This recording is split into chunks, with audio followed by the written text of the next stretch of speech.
हर चुनाव दरअसल अपने जनता और अपने नेताओं के बीच की एक बातचीत होती है। आज हम डेटा के जरिए हरियाणा के जुलाना विधानसभा क्षेत्र की इसी बातचीत को, इसकी आवाज को सुनने की कोशिश करेंगे। 2024 के नतीजों ने जुलाना के लोगों की तरफ से क्या संदेश दिया है, चलिए इसे समझते हैं। जुलाना ये सिर्फ एक विधानसभा क्षेत्र का नाम नहीं है, ये हरियाणा के जाट हार्टलैंड की धड़कन है। यहाँ की मिट्टी में लोगों की जड़ें बहुत गहरी हैं और खेती सिर्फ एक पेशा नहीं बल्कि जीने का एक तरीका है जो पीढ़ी दर पीढ़ी चला आ रहा है। तो जाहिर है यहाँ की सियासत भी इसी जमीन, इसी पानी के इर्द गिर्द घूमती है। लेकिन हाल के कुछ सालों में यही पानी जो जिंदगी देता है, एक बहुत बड़ी चिंता बन गया है। नहरों का बार बार टूटना अब कोई हादसा नहीं रहा, ये एक नासूर बन चुका है। जरा सोचिए, हाल ही में जब नहर टूटी तो 800 एकड़ फसल पानी में डूब गई। यह सिर्फ आर्थिक नुकसान नहीं है, ये किसानों की महीनों की मेहनत और उनकी गरिमा पर चोट है। इस वजह से उनमें एक गहरी निराशा और गुस्सा है। और फिर कहानी का दूसरा पहलू है जुलाना के नौजवान। उनमें जोश है, ताकत है और कुछ कर गुजरने का जज्बा भी है। पर सवाल यह है कि क्या उनके सपनों के लिए यहां मौके हैं? ज्यादातर युवाओं को लगता है कि स्थानीय स्तर पर रोजगार बहुत कम है और अपना भविष्य बनाने के लिए उन्हें घर छोड़कर बाहर जाना ही पड़ता है। तो इस जनादेश को ठीक से समझने के लिए हम अपने विश्लेषण को 4 हिस्सों में देखेंगे। सबसे पहले 2024 के नतीजों से निकले 3 बड़े संकेत, फिर हम इन नतीजों के पीछे के कारणों को समझेंगे।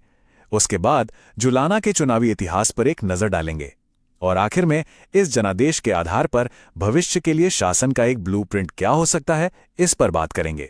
तो शुरू करते हैं पहले हिस्से से, 2024 के 3 संकेत। इन नतीजों के जरिए जुलाना के वोटरों ने क्या साफ साफ कहा है? पहला और सबसे बड़ा संकेत छिपा है जीत के अंतर में, सिर्फ 6015 वोट। ये नंबर बताता है कि यहां कोई लहर नहीं थी, ये एक बहुत सोचा समझा नपातोला फैसला था। ये दिखाता है कि वोटरों ने भरोसा तो दिया है, लेकिन ये एक उधार का भरोसा है जिसे काम करके चुकाना होगा। दूसरा संकेत ऐतिहासिक है। इंडियन नेशनल कांग्रेस ने यहां लगभग 2 दशकों के बाद, मतलब 2005 के बाद पहली बार ये सीट जीती है। ये कोई मामूली वापसी नहीं है, बल्कि ये इस इलाके में एक बड़े राजनीतिक बदलाव की तरफ इशारा कर रही है। और तीसरा संकेत है आउटसाइडर इफेक्ट। जीतने वाली उम्मीदवार विनेश फोगाट कोई पारंपरिक राजनेता नहीं है, वो एक ओलंपिक मेडलिस्ट हैं। जब खेल के मैदान की एक जानी मानी हस्ती राजनीति के अखाड़े में उतरी तो चुनाव का पूरा समीकरण ही बदल गया। ये पारंपरिक राजनीति से हटकर संघर्ष और सम्मान के प्रतीक पर भरोसा जताने जैसा था, खासकर महिलाओं और युवाओं के लिए।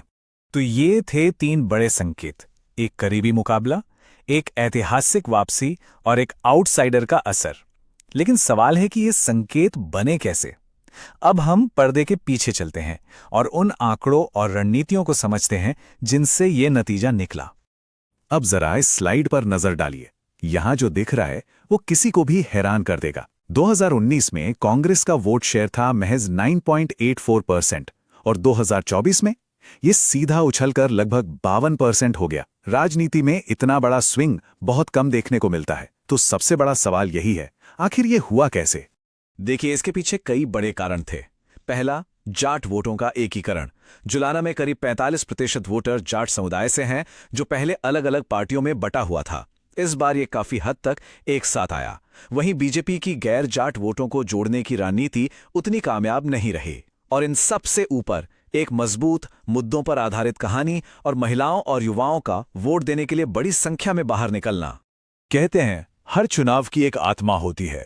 इस चुनाव की आत्मा इस एक नारे में बस गई, विनेश की जीत, किसानों की जीत। इस एक लाइन ने उम्मीदवार की अपनी पहचान को किसानों के गहरे दर्द और महिलाओं के सम्मान के बड़े मुद्दे से सीधे सीधे जोड़ दिया। ये सिर्फ एक नारा नहीं था, ये पूरे चुनाव की कहानी बन गया था। 2024 के इस नतीजे को पूरी तरह समझने के लिए हमें थोड़ा पीछे जाकर जुलाना के चुनावी इतिहास को भी देखना होगा। यह हमें बताता है कि यहाँ के वोटर काफी व्यवहारिक हैं और किसी एक पार्टी से बंध कर नहीं रहते।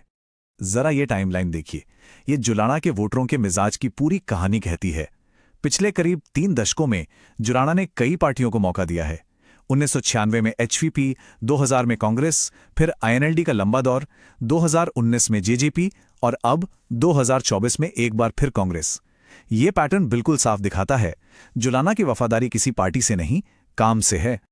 और सिर्फ पार्टियां ही नहीं, जीत हार के मार्जिन का इतिहास भी यही कहानी कहता है। कभी जीत का अंतर सिर्फ 2101 वोटों का होता है तो कभी 24,000 से भी ज्यादा का, और इस बार फिर ये 6015 पर आ गया। इसका मतलब साफ है, जुलाना की जनता से लगातार जुड़ाव रखना बेहद जरूरी है। इस सीट को हल्के में नहीं लिया जा सकता। तो इतिहास और वर्तमान का विश्लेषण हमें ये तो बताता है कि जुलाना ने वोट क्यों दिया। अब सबसे जरूरी सवाल, आगे क्या? इस जनादेश को जमीन पर काम में कैसे बदला जाए? नए प्रतिनिधि के लिए शासन का, गवर्नेंस का ब्लूप्रिंट क्या होना चाहिए? डेटा और वोटरों की आवाज के आधार पर 4 कदम बिल्कुल साफ नजर आते हैं। पहला, पानी का संकट खत्म करना, नहरों की मरम्मत टॉप प्रायोरिटी होनी चाहिए। दूसरा, युवाओं के लिए यहीं पर स्थानीय रोजगार के मौके बनाना। तीसरा, एक ऐसी व्यवस्था खड़ी करना जहां लोगों की शिकायतों को सुना जाए और समय पर सुलझाया जाए। और चौथा, जुलाना की बहू बनकर रहना, यानी लोगों से एक सच्चा दिल का रिश्ता बनाना। आज के दौर में सिर्फ रैलियों से काम नहीं चलता। रिश्ते बनाने के लिए संवाद का तरीका भी बदलना होगा। मतलब हाइपर लोकल कम्युनिकेशन। व्हाट्सएप जैसे टूल्स का इस्तेमाल करके महिला स्वयं सहायता समूहों और किसान यूनियनों जैसे छोटे छोटे ग्रुप से उन्हीं की बोली में सीधे जुड़ना होगा। विश्वास इसी तरह के सीधे और सम्मानजनक संवाद से बनता है। लेकिन इन नए साधनों के साथ एक बहुत बड़ी जिम्मेदारी भी आती है, और वो है निजता का सम्मान, यानी प्राइवेसी। डिजिटल कम्युनिकेशन का मतलब सिर्फ मैसेज भेजना नहीं, बल्कि लोगों के पर्सनल स्पेस का आदर करना है। भारत के कानून भी यही कहते हैं कि आप किसी से भी बिना उनकी सहमति के संपर्क नहीं कर सकते। एक सच्चा रिश्ता हमेशा इजाजत और सम्मान की नींव पर ही खड़ा होता है। तो अंत में इस पूरी कहानी का, इस करीबी जीत का असली संदेश क्या है? संदेश बहुत साफ है। ये जनादेश कोई इनाम या ट्रॉफी नहीं है, बल्कि ये काम करने के लिए एक निर्देश है, एक टू डू लिस्ट है। ये विनम्रता के साथ लोगों की सेवा करने और उनसे लगातार जुड़े रहने का एक सख्त निर्देश है। ये इस बात की याद दिलाता है कि वोटरों का भरोसा एक बार में नहीं जीता जाता, उसे हर रोज अपने काम से कमाना पड़ता है। अगर इस जनादेश का सही से पालन किया जाए तो जुलाना का भविष्य कैसा हो सकता है? एक ऐसा भविष्य जहां जिंदगी की लय वापस पटरी पर आ जाए, जहां किसान अपनी नहरों पर भरोसा कर सकें और नौजवान अपना भविष्य अपने ही घर, अपने ही गांव में देख सकें। यही इस जनादेश का असल मकसद है। यदि आप एक जन केंद्रित नेता बनना चाहते हैं और अपने निर्वाचन क्षेत्र का उत्थान करना चाहते हैं, तो blueprintstrategies.ai से mgr@blueprintstrategies.ai पर संपर्क करें या 08042041602 पर कॉल करें। राजनीति से परे उद्देश्य।